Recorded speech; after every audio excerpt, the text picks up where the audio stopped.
देवभूमि संघर्ष समिति हिमाचल की रामपुर इकाई ने विशेष समुदाय के लोगों की बढ़ती संख्या को लेकर एसडीएम रामपुर निशांत तोमर के माध्यम से मुख्यमंत्री को ज्ञापन भेजा है।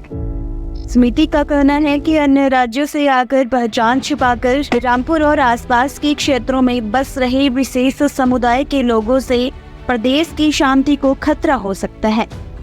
विनय शर्मा, सचिव सत्यनारायण मंदिर रामपुर ने बताया कि बांग्लादेशी और रोहिंग्या जैसी बाहरी लोग भी इसमें शामिल हो सकते हैं।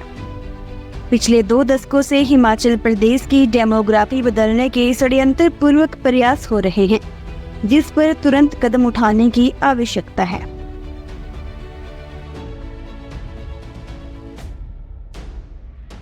देवभूमि संघर्ष समिति जिला रामपुर के माध्यम से हम लोगों ने सबने मिलकर, जितने संगठन हैं हिंदू संगठन रामपुर में काम कर रहे हैं, सभी लोगों ने मिलकर एसडीएम साहब को के माध्यम से जो मुख्यमंत्री महोदय को एक ज्ञापन भेजा है,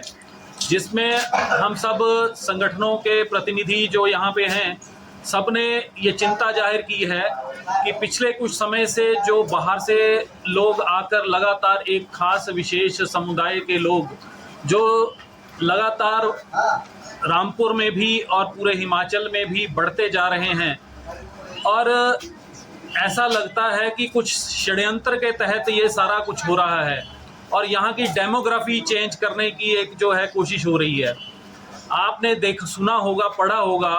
कि हमारे भारत में ऐसे बहुत से प्रदेश हैं जहाँ पे हिंदू ही माइनॉरिटी में हो गया है। तो हमारी चिंता का विषय ये है, और हमारे देश के अंदर ही ऐसे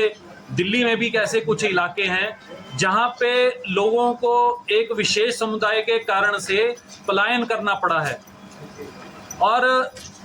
ऐसे लोग बाहर से आके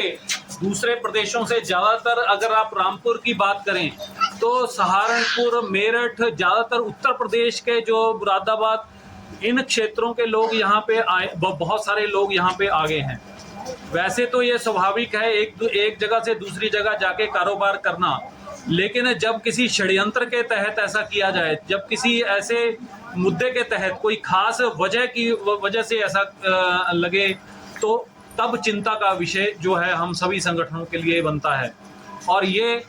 ऐसे लोगों का ना तो प्रशासन के पास कोई रिकॉर्ड है, ना ही उनकी कोई पुलिस वेरिफिकेशन होती है। प्रशासन हमेशा से गहरी नींद सोया रहता है।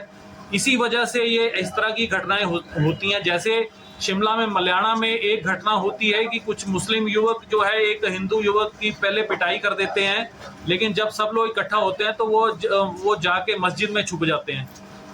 और उससे ये विवाद बढ़ते बढ़ते आज वो सबके ध्यान में आया कि वो तो मस्जिद जिसमें है वो तो मस्जिद ही अवैध है, और इतनी मंजिलें, जो सरकारी ज़मीन पे इतनी मंजिला वहाँ पे बिल्डिंग बन गई है। तो ऐसे घटनाएं सिर्फ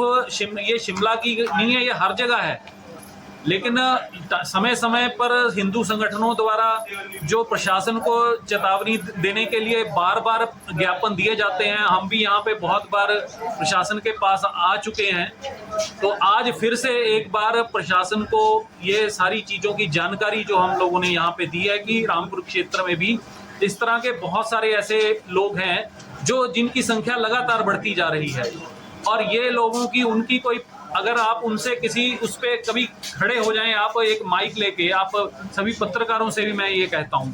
एक बार कभी पूरे एरिया में आप माइक लेके खड़े हो जाएं और उनसे पूछें कि आप कहाँ के रहने वाले हैं, तो उनमें से 90% लोग, उसमें बांग्लादेशी भी हो सकते हैं, रोहिंग्या भी हो सकते हैं, और उनमें ऐसे लोग हैं जिनकी कोई यहाँ पे पहचान नहीं है, और यहाँ पे वो हिंदू नामों के अपनी पहचान छुपाकर कोई मोनू सोनू का नाम रख के कोई जो है मिस्त्री का काम कर रहा है, कोई जो है हेयर सलून चला रहा है। तो इन चीज़ों को देख के लगता है कि ये जो है कुछ षड्यंत्र के तहत ये सारी चीज़ें हो रही हैं। तो इसी पे चिंता जाहिर करते हुए आज सारे प्रदेश में सभी स्थानों पे हिंदू संगठनों ने मिलकर जो है मुख्यमंत्री जी को ज्ञापन भेजे हैं। तो इसी के तहत हम लोग रामपुर से भी सभी लोग जो है यहाँ पे इकट्ठा होके एसडीएम साहब के माध्यम से हमने ज्ञापन दिया है और अपनी चिंता जो है जाहिर की है।